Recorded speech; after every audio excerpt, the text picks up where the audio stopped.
យល់ហើយនឹងជឿអាពីរហ្នឹងខ្ញុំមហោអីបដូចមិនបានគឺថាបើបដូចភ្នំ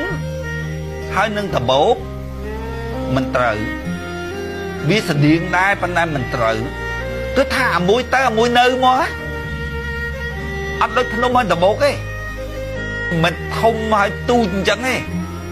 មើលលោកយាយខ្ញុំសួរយាយតិចមើលអាងឹតឆឹងហើយយាយបើកភ្លើងមកហើយអាងឹតហ្នឹងល្ងឹតឆឹងនៅជាមួយភ្លើងភ្លឺហ៎មើលហ៊ានគិតមើលគិតកុំឲ្យវាស្អិតតតាក់ហ្នឹងមើលក្នុងផ្លូវអារម្មណ៍នោះមុនបងល្ងឹតដល់ពេលយាយបើកភ្លើងភ្លឹបមកអាងឹតទៅណា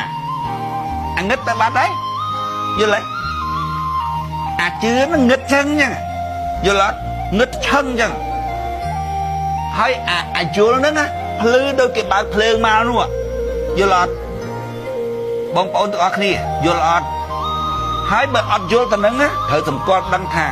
អត់ទ្វាមនុស្សហើយអញអត់ទ្វាមនុស្សហើយដឹងអនរੂហើយទុកតែភពហើយទ្វាខួរមិនមែនជាទ្វាមនុស្សចុះហេតុអីបើពុតហៅទ្វាមនុស្សហៅទ្វាវិញ្ញាណទ្វាខួរហ្នឹងទ្វាដូចតែគ្នាហ្នឹងឲ្យតែវានិយាយមកឲ្យតែថាមនុស្សយើងខួរក្បាល1គីឡូ3ខាំដូចតែគ្នាទេអាហ្នឹងធៀបហើយអាហ្នឹងធៀបហើយអាហ្នឹងស្អាតតាត់ហើយយល់ទេវាចង់និយាយថាម៉េច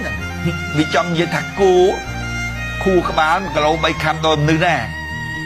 ធំជាងមនុស្សផងយ៉ាងគូបងប្អូនមើលធម្មជាតិលក្ខណៈធម្មជាតិវិញ្ញាណជាអ្នកច្នៃរូបខួរនោះរូបវិញ្ញាណជាអ្នកច្នៃរូបវាត្រូវតែអញ្ចឹងបងប្អូនមើលឧបមាថាវិញ្ញាណហ្នឹង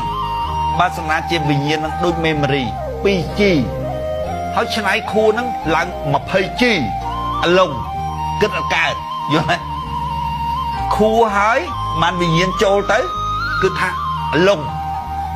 ចុះបើវិញ្ញាណនឹងធំ 10G ឆ្នៃខួរមក 5G គឺទៅផ្ទុះយល់ទេអញ្ចឹងវិញ្ញាណជាអ្នកឆ្នៃមិនត្រូវយល់ទេអញ្ចឹង